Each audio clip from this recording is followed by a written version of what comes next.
दोस्तों, मैं मोहम्मद तारिक। देश के अंदर दो कपल की चर्चाएं इस समय जोरों पर हैं। एक तरफ जहां ज्योति मौर्य और उनके पति आलोक, तो दूसरी तरफ सचिन और सीमा हैदर। सचिन और सीमा हैदर की कहानी कुछ इस प्रकार है कि पबजी खेलते हुए सीमा सचिन नाम के लड़के के संपर्क में आती है और दोनों में इस कदर प्यार हो जाता है कि दोनों एक दूसरे को इतना चाह लेते हैं कि सीमा पाकिस्तान से हिंदुस्तान चली जाती है और सचिन के साथ आकर के हिंदुस्तान में अवैध तरीके से रहने लगती है। कौन है ये सीमा?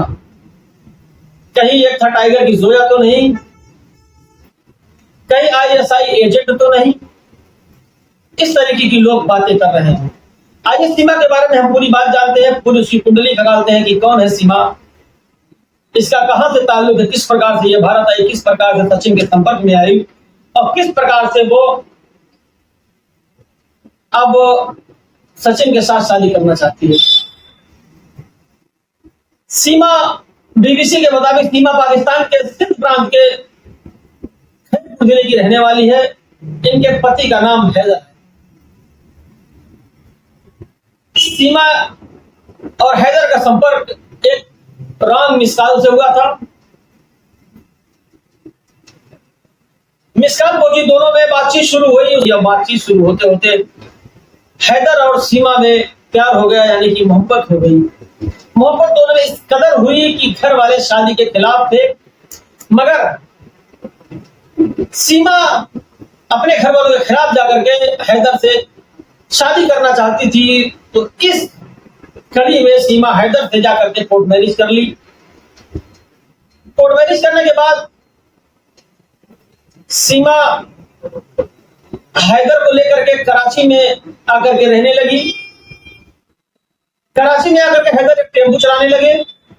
टेम्पो से उनका पालन पोषण चलता था, यानी कि जीवन चलने लगा। सीमा के साथ उनके बहन और उनके पिताजी भी रहते थे। कुछ समय बाद उनका भाई भी रहता था। कुछ समय बाद उनका भाई की फौज में भर्ती हो जाती है और उनके पिता की मृत्यु हो जाती है और उनकी बहन की शादी हो जाती है। इस तरीके से सीमा अकेली रह जाती है। सीमा अकेली रह जाती है। 2019 का लॉकडाउन का समय आता है और 2019 के लॉकडाउन समय आते ही हैदर सऊदी चले जाते हैं नौकरी करने के लिए, अपना परिवार चलाने के लिए। सीमा अकेले उस कमरे में रहती है और सचिन से संपर्क में आती है, पबजी खेलना स्टार्ट करती है और दोनों में मोहब्बत का मामला शुरू होता है। दोनों में इस कदर मोहब्बत का मामला शुरू होता है कि 5-6 महीने बात करने के बाद नंबर का लेन देन होता है, वॉइस कॉलिंग होती है, फिर ऑडियो कॉलिंग होती है, फिर वीडियो कॉलिंग होती है और प्यार प्रमाण चलता है। उसके बाद सीमा चूंकि इंडिया डायरेक्ट नहीं आ सकती, तो सीमा वहां से शारजा होती हुई नेपाल पहुंचती है और सचिन भी यहां से नेपाल पहुंचते हैं। दोनों नेपाल के होटल में ठहरते हैं। 7 दिन तक कमरा किराए पर लिए रहते हैं। फिर 7 दिन तक रहने के बाद दोनों वहां से जुदा होते हैं। सीमा वापस पाकिस्तान चली जाती है, जिनके 4 बच्चे भी हैं, और सचिन अपने घर चले जाते हैं। जाने के बाद फिर सीमा वीजा टूरिस्ट का लगवाती है और अपने 4 बच्चों के साथ इस बार उसी रास्ते से नेपाल आती है और सचिन के कंटिन्यू संपर्क में रहती है। सचिन के कंटिन्यू संपर्क में रहती है और वह नेपाल आती है। नेपाल आने में रात हो जाती है। फिर काठमांडू में कुछ समय बिताती है। फिर वहां की डीलक्स बस में 3 सीट बुक करती है, 9, 10, 11।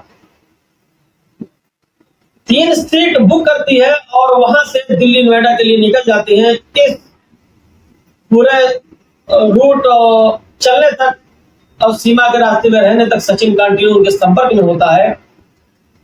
और जब सीमा नोएडा पहुंचती है तो सचिन उनसे वहां मुलाकात करते हैं और दोनों मिल जाते हैं।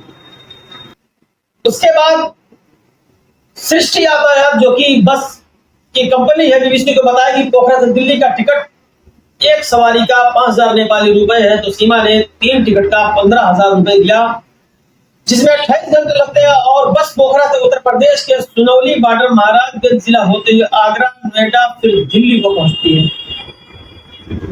यात्रा के दौरान सीमा हैदर लगातार सचिन के संपर्क में थी। एफआईआर के मुताबिक अपने 4 बच्चों के साथ 13 जुलाई की रात सीमा हैदर यमुना एक्सप्रेस वे पर फलेदा कट के पास उतर गई, जहां सचिन ग्रामीण उनका इंतजार कर रहे थे। यहाँ से सचिन सीमा और बच्चों ग्रेटर नोएडा के रूपपुरा अम्बेडकर नगर मोहल्ले में लेकर चले गए। यहाँ सचिन गिरजेश नाम के व्यक्ति से कमरा लिया और कमरा 2500 रुपए किराए पर लिया और सचिन ने बताया कि हमने कोर्ट मैरिज किया, ये हमारी बीवी हमारे बच्चे हैं और हम यहाँ रहना चाहते हैं। वो 13 मई से 4-5 दिन पहले कमरा किराए पर लेने के लिए आया था, उन्होंने बताया, और आधार कार्ड पैन कार्ड लेकर उन्होंने कमरा दे दिया। फिर उसके बाद शादी का मामला हुआ। शादी का मामला जब हुआ तो उसके बाद सचिन ने अपने पिताजी को यह मामला बताया। सचिन ने अपने पिता को बुला करके सीमा की किसी जंगल में मुलाकात करवाई। उसके बाद ये मामला सचिन के चाचा की भी जानकारी में था और सचिन के यहाँ सीमा से मिलने उनके पिता उनकी बहन आई थी और साड़ी लेकर के आई थी। सब कुछ अच्छा चल रहा था। एफआईआर के मुताबिक सचिन ने बताया कि 4-5 दिन पहले जब अपने प्रिंसिपल को बताई तो जब शादी का मामला आया तो वहां पर उनको कोर्ट में बुलाया गया कि चलिए आप कोर्ट मैरिज करवा देते हैं। उनके पिता ने भी कहा कि आपकी कोर्ट मैरिज करवा दी जाती है।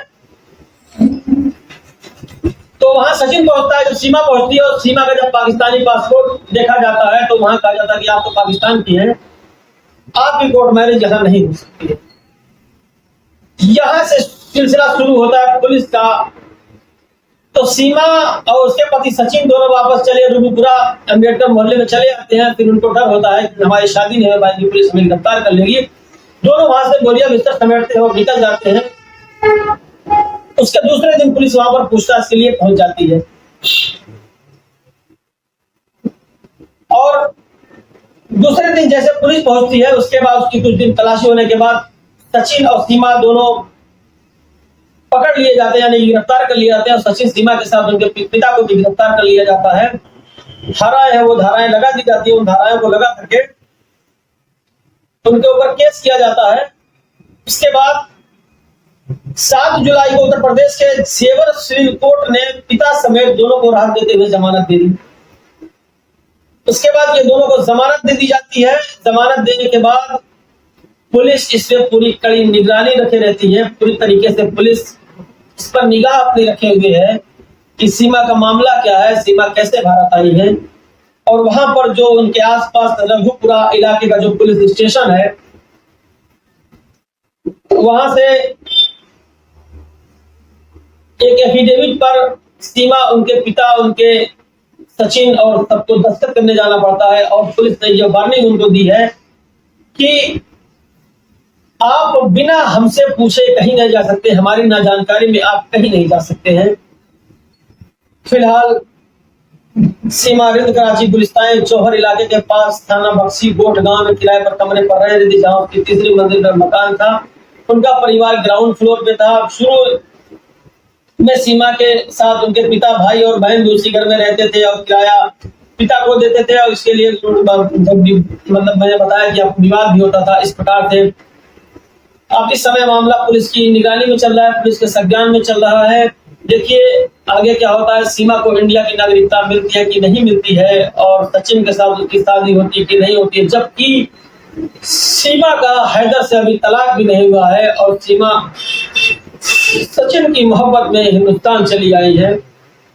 बस इस वीडियो में इतना ही। आगे एक और वीडियो में देखते हैं कि सीमा का सचिन के साथ क्या मामला होता है। Thank you.